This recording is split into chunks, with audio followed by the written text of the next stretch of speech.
Use the right lane to merge onto I-96 West. Oh, I like that Mustang. Turn right.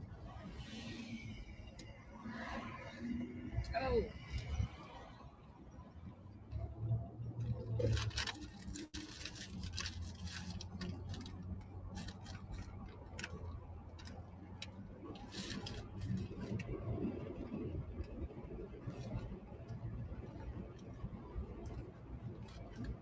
Oops.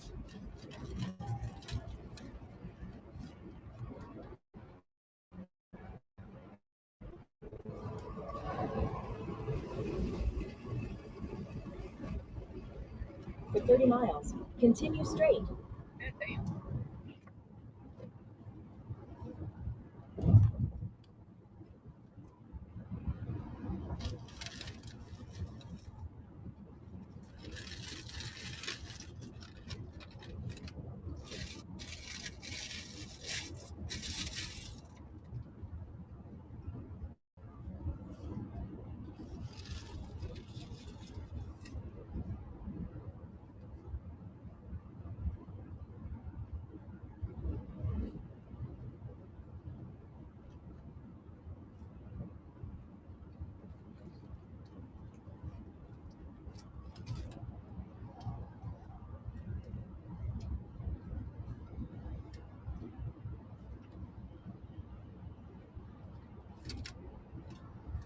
God damn it.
I finished eating.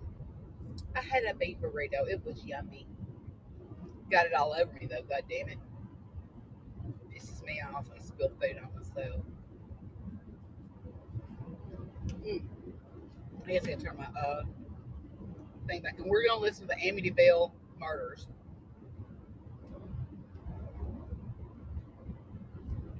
Had it set to play. This is True Crime All the Time by Mike and Gibby. Mike Ferguson and Mike Gibson.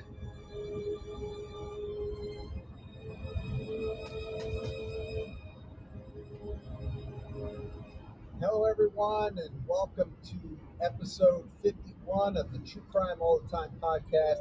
I'm Mike Ferguson, and with me, as always, is my partner in True Crime, Mike Gibson. Gibby, what's going on today, man? Hey man, I'm feeling good. Feeling good. How about feeling good? Feeling ghoul. Yeah, because Halloween. You're feeling ghoul Feeling blue. or ghoulish, Yeah, a little spooky. gruesome. It is a little spooky, man. We're doing our Halloween episode. I know it. It's come out. This will come out Halloween Eve.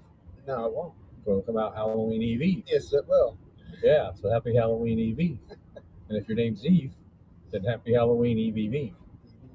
Everybody's amazing, right? From our new Patreon supporters, the people that have been with us forever, our Facebook followers, our Twitter followers. Even the guy that cut me off on my way over here. He's awesome. And He's a good guy. you flipping the bird, as you were I did saying. something. True crime all the time. Yeah, something.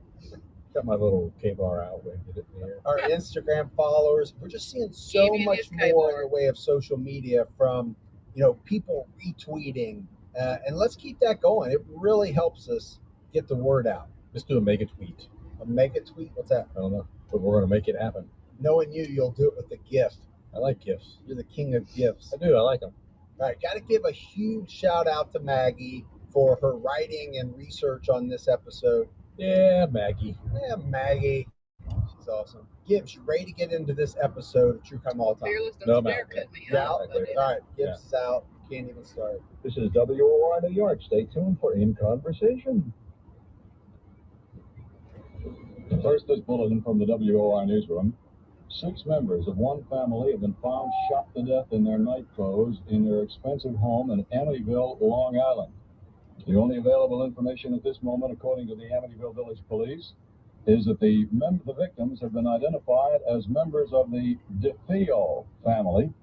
They were found by a 23-year-old son, Ronald DeFeo, who is believed to be the only surviving member of the family. 6 members of the family found shot to death in their home in Amityville, Long Island. We will have further details on the 11 o'clock news.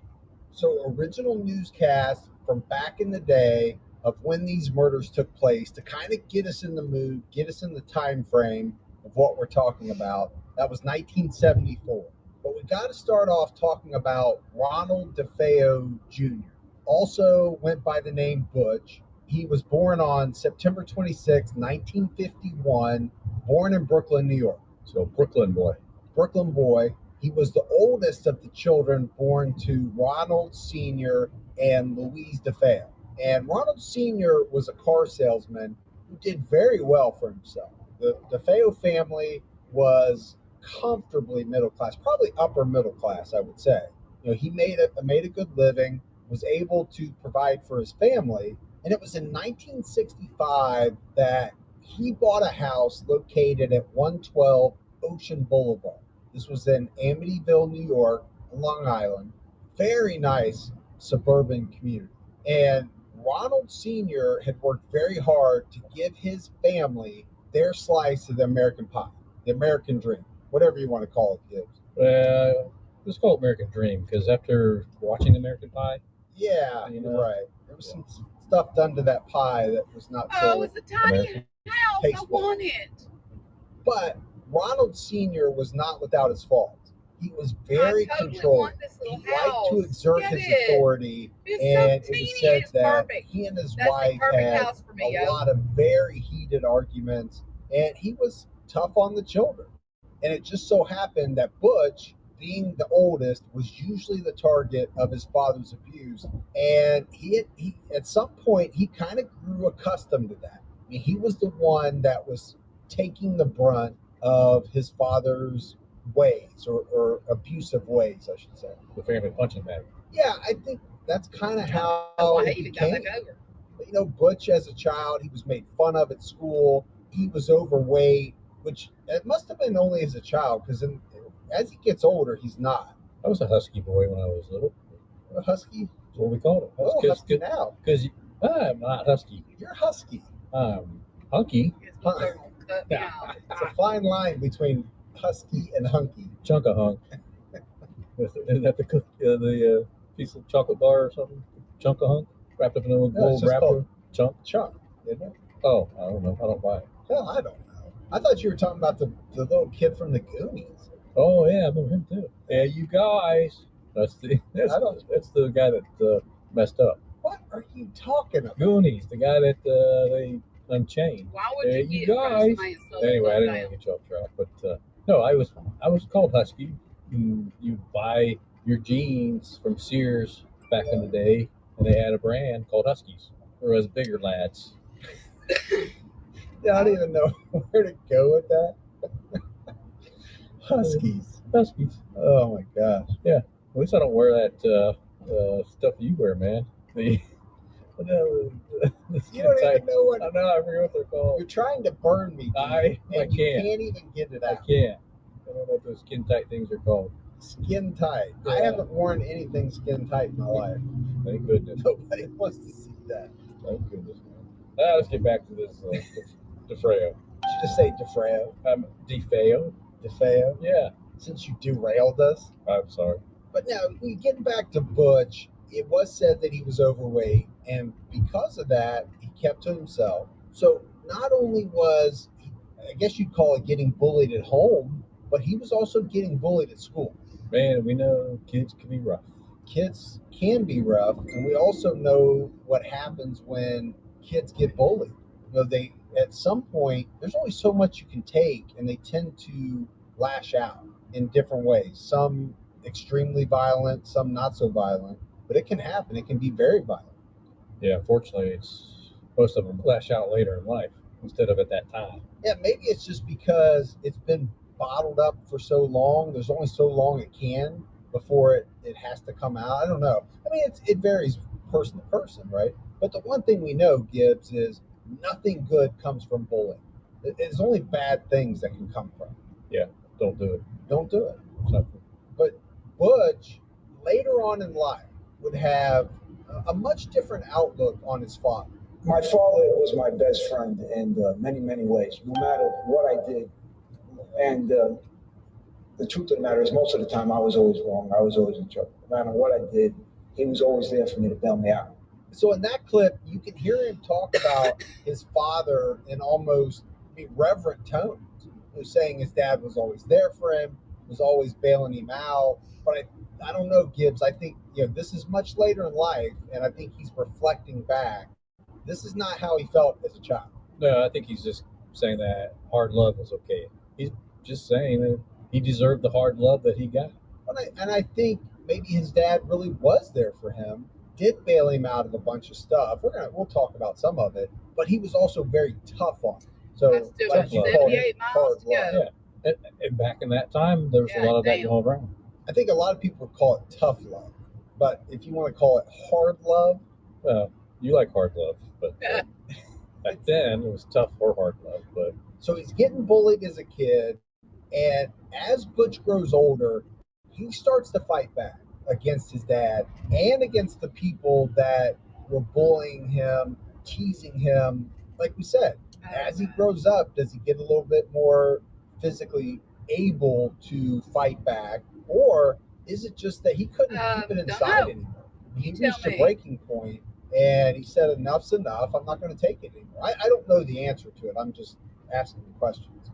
yeah, I think eventually you have enough and you make certain changes in your life and you push back. Or in extreme cases, people snap, Yeah, and that can result in disastrous consequences. it's not good for the other person on the other side of it. But his family was worried about Butch. They thought he had some problems, so much so that they end up taking him to a psychiatrist. But he refused to see this doctor. He didn't think he needed any help at all. No way was he going to see a psychiatrist. So they couldn't get him to do that. But the family thought that they could possibly help him in another way. And what they decide to do, Gibbs, is basically bribe him into acting right. So they're showering him with money, they're showering him with presents in the hopes that that's going to make him happy. And if he's happy, then he's not going to lash out against all the people around him. And we're not just talking about a little bit of cash here or there. We're talking about a speedboat. Now, keep in mind, this is the 1970s. Wow. They bought him a speedboat that cost $14,000. 1970? Yeah, how much would that cost today? No, shit, 100,000. Easy. No, I would say a speedboat from $15,000 speedboat in the 70s. Mhm. Yeah, it'd be easy 40,000. I would go with that. Yeah, depending on what what size it was, 19 foot or 30 footer. Boy, you just jumped from 19 all the way to 30, huh? Yeah, You got any sizes in between? yeah. I was looking at you and I was thinking small. Then I went to me and I thought larger. Husky. Yeah, You get him a Husky speedboat? yeah. In the husky. Now, I just wanted to see what Nostradamus would come up with as far as money conversion in this episode. Yeah, well, I'm pretty much there. You're pretty much there, all right. You're kind of a cross between Nostradamus and Warren Buffett. That's where I put you on the scale. That's high praise, too, man. With a little side of Gomer Pyle. Yeah, that's not bad. That's just, That's the perfect I trifecta. think you were thinking it. You just didn't say it. A little bit of Sling Blade, maybe. I have to watch it. I haven't seen it. You haven't seen Sling Blade? No, Oh, then that's not going to be near as funny to you. no. Everybody else is laughing, I guess. No, I don't know if they will. So they're bribing Butch. They're giving him all of these expensive toys. They're giving him money, but he's not changing his ways. Right? You can't buy Save 2 minutes via Marshall Road. No.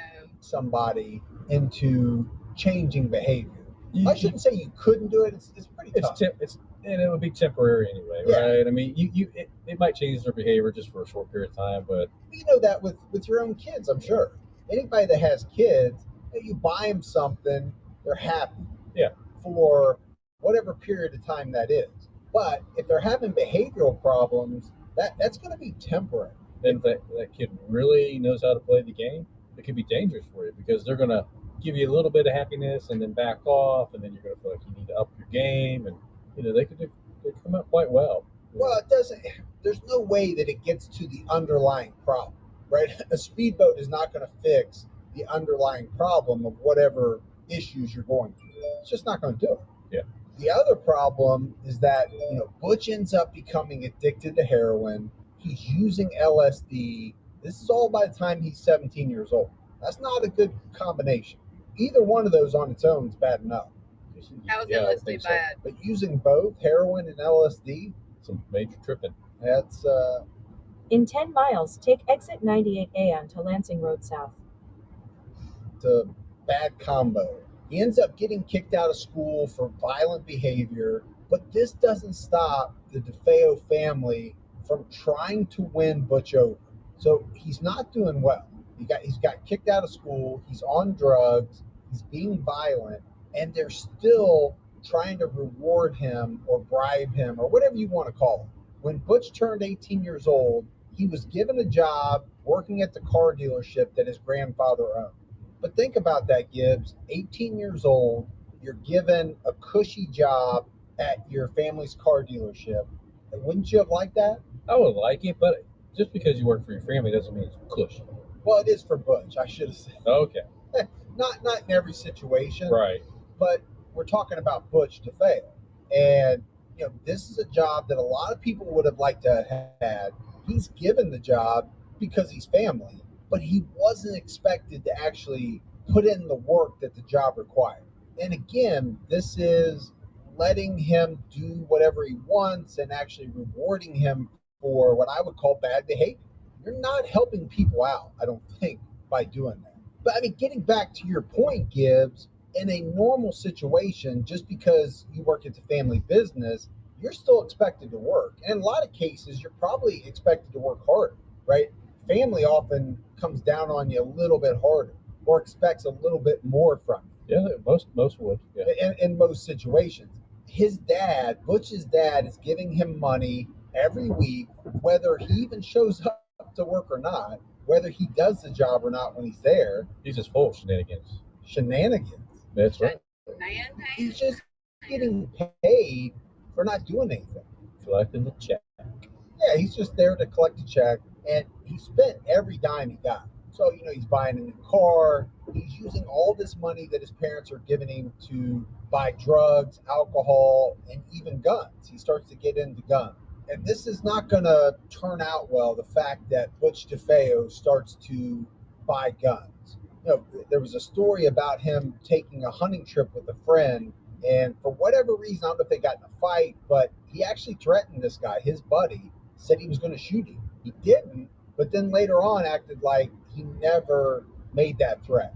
There was one instance where Butch and his dad got into a fight, and He actually tried to shoot his dad with a 12 gauge Wow. shotgun. They're in the middle of this fight. He put the gun up to his dad, pulled the trigger. It didn't go off. That's a freaking miracle. Yeah, it's a miracle for his dad at that point. You don't play Russian roulette with a shotgun. No, there's no coming back from that. No, he's lucky. So the gun doesn't go off. His dad is shocked. I mean, anybody would be shocked if somebody put a gun up to you, pulled the trigger, and it didn't go off. So in the middle of this fight, after that happened, his dad walks away. Like I said, he's shocked. He's in shock.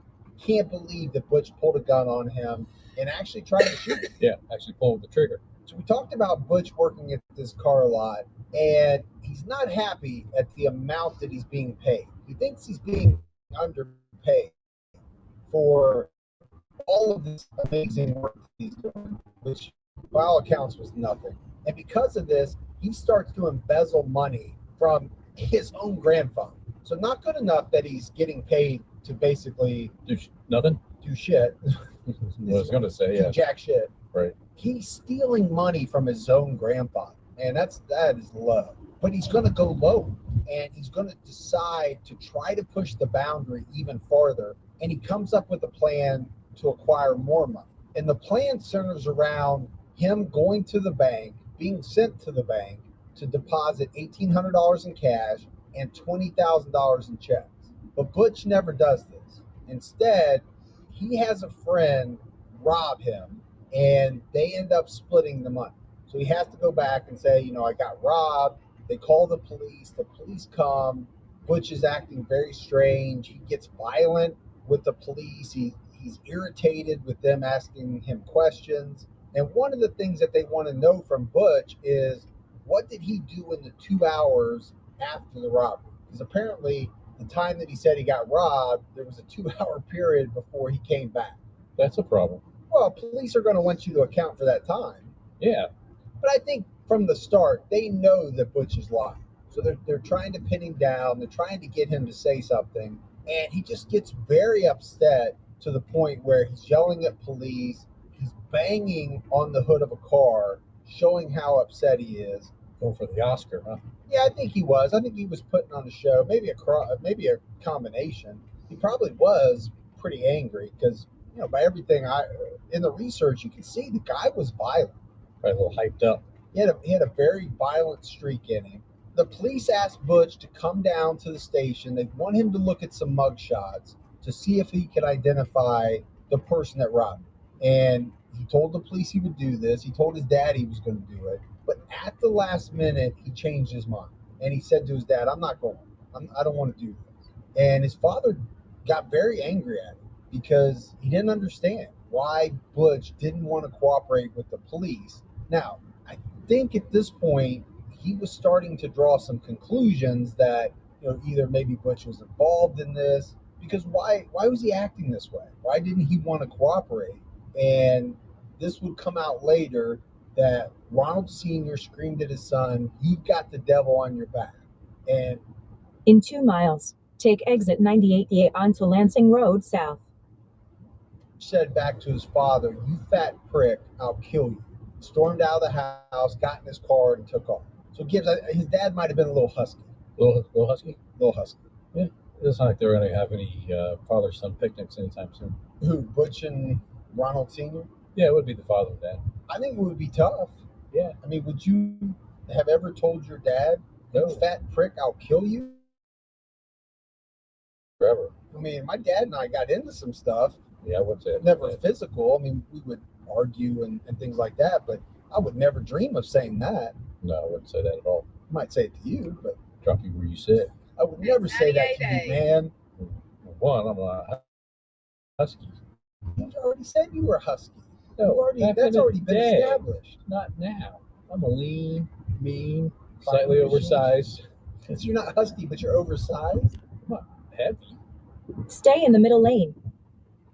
Nothing's wrong with heavy, but No, you just said you were oversized. What's that mean? oh yeah, I'm a little bit. Too big for your britches? No. Use the right lane to take exit 98A onto Lansing Road South. No, I'm just a little, over my desired weight. Big bone?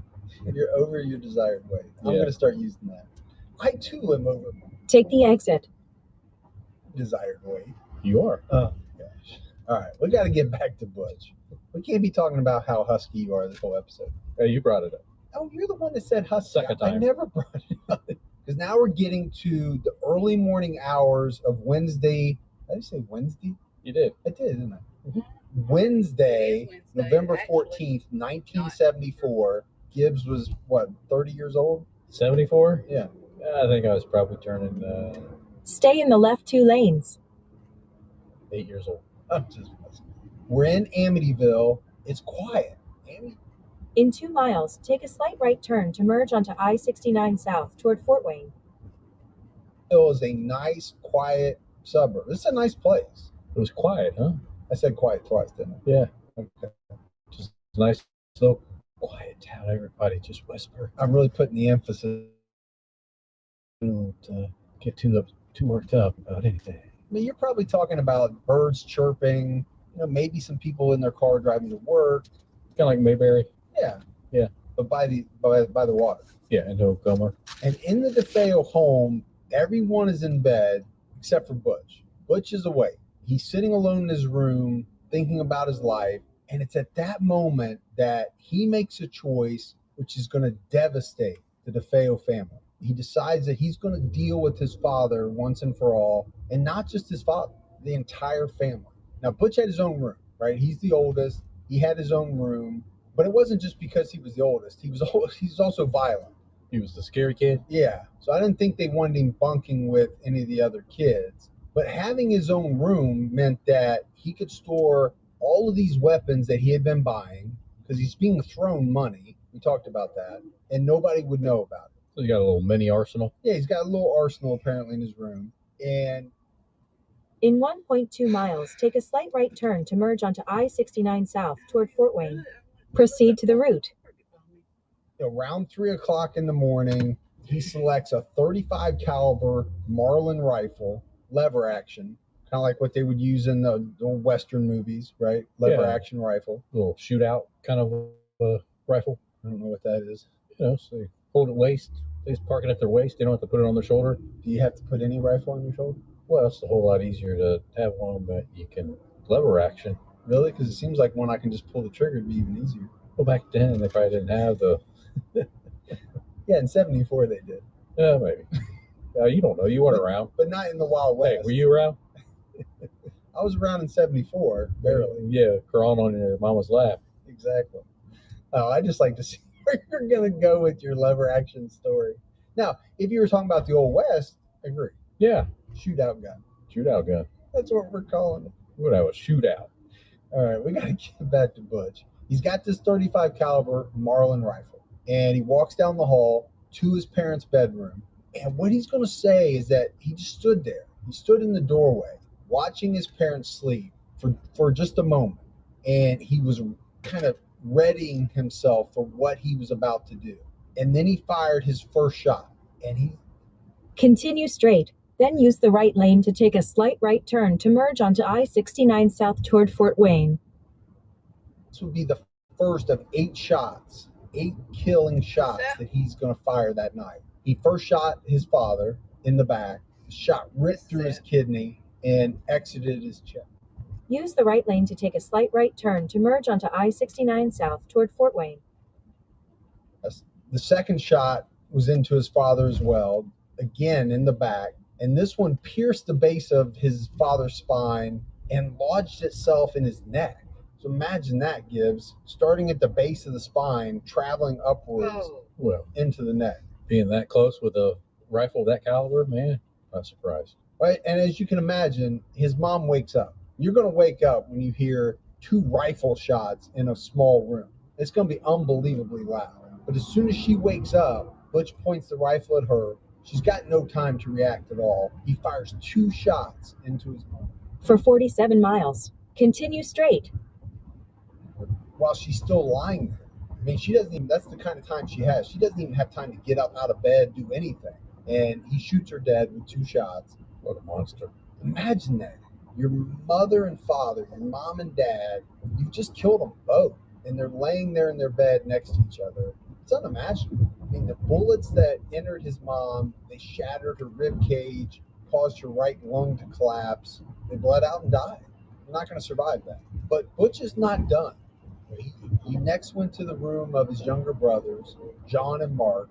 He stood directly over them, firing shots into each of these boys.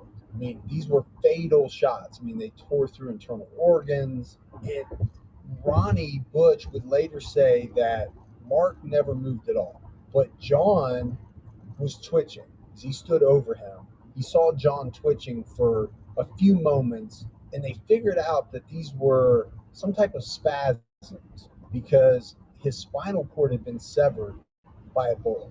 Butch next headed to the room of his sister Allison.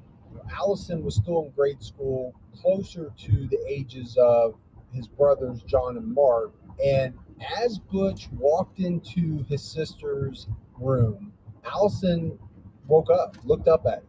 This is what would come out later. But he lowered the gun, pointed at her, and pulled the trigger, killing her instantly. Then he made his way to his sister Dawn's room. And Dawn was older, 18 years old. She was much closer in age to Butch than the other kids. He aimed the gun at Dawn's head, pulled the trigger, and the shot blew off the left side of her face. So, Gibbs, this was brutal. It was a headshot. It did a lot of damage. And obviously, it killed her instantly. And this is the part that I don't understand, Gibbs. And maybe we need to talk about it for a minute because it was talked about a lot that none of these kids woke up. And you would think, hearing multiple gunshots in a house. I mean, what time of night we say? It's like 3 o'clock in the morning. I mean, they could be in REM sleep. You said the other day on a podcast that you're a deep sleeper and can sleep through anything. I am a very deep sleeper, but I don't think I would sleep through a freaking rifle firing. But you don't know. I don't know. This was always kind of struck me as strange. But from everything you read and all the research, it doesn't appear as though the kids woke up. There's some talk about the mom waking up, but not the kids. And again, I still find it very strange. I mean, my kids wake up at the drop of a hat. Not mine. They're heavy sleepers. My son. I'm just telling you what a rifle would sound like with no earplugs inside of a house. I think I could start a Harley right next to him. He wouldn't wake up. Maybe. Now, we talked about that this was around 3 a.m., and it's estimated that it took Butch less than 15 minutes to kill all 6 of his family members. And apparently the family dog had been tied up outside to the boathouse and had been barking its head off this whole time. But what Butch did next is he cleaned himself up and he decided he had to come up with an alibi. He's got to get away with this, right? Somehow, Gibbs. He takes a shower, did a little light grooming, got dressed, like it was a normal day. Hey, I just killed all 6 members of my family, no big deal. Get up, eat my egg McMuffin, and go to work? Yeah. He took all the bloody clothes, stuffed them in a pillowcase along with the rifle, threw everything into his car, and drove off. And he drove into Brooklyn, and he would later say that he got rid of all of the evidence, throwing it down a storm drain. So after he gets rid of the evidence, he drives back to Long Island. I mean, he's ready to start his workday, like you said, Gibbs, at about 6 a.m. But he didn't stay at work very long. And he tried to call home, even acted shocked with his fellow co-workers that his dad never showed up for work. So Butch leaves work around noon. And before he left, he called his girlfriend to say, you know what, I'm done. I'm going to go home early today. But he also said he's going to stop and see her. He made a bunch of stops. He stopped to talk to a friend before even going to his girlfriend's house. He gets to her house around 1:30 p.m., making a big deal about the fact that, you know what, my dad didn't show up for work. I've called home a few times. I've not been able to get a hold of anyone. He even used his girlfriend's phone just to show that he was trying to call home and that nobody was answering. So Butch is doing a pretty good job of acting like nothing's wrong. He took his girlfriend to the mall. They go to another friend's house after that. But he still keeps talking about the fact that, you know what, hey, I can't get a hold of anybody at my house. And he asked his friend if he's going to go out later. And the guy says, you know what, I'll meet you at a bar This bar was called Henry's, around 6 if you want to go out. So Butch just kind of hangs out the rest of that whole afternoon. He's going in to see various friends. He's drinking. He's shooting heroin, by the way. And at 6 o'clock, he goes to meet his friend at the bar, Henry's. Butch is still acting worried about the fact that he can't get a hold of anybody in his house. But he hasn't tried to go to his house, Gibbs. He's been worried since that morning his dad didn't show up for work. He could just easily drove home and checked it out. Yeah, but it's 6 o'clock in the evening now, and all he's done is try to call and just talk about how worried he is about it. But he doesn't do the obvious thing, which is drive home and see what the hell's going on. But it's after a little bit of time at the bar with his friend that he says, you know what? I got to go. I got to go check on my family. I'm worried about them. And he's not gone very long. He bolts back into Henry's. He's acting like he's in shock, and he's telling his friend that he needs help because someone shot his mom and dad. So he takes his friend and some other folks from the bar. They get into a car. They drive to his parents' house. Now, keep in mind how long it's been since his parents have been shot at this point in time. And it's actually his friend that runs into the house. He sees the body of Butch's dead parents in their room. Of course, Butch is acting like, he's all broken up about what's happened. Another one of his friends called the police, and they got there in about 10 minutes. And as the police get there, they see all these people on the lawn, and Butch says to them, my mother and father are dead. And, the police would say that he seemed to be sobbing. And I don't think at that point they thought it was an act. They really thought that he was broken up. So the police go in the house.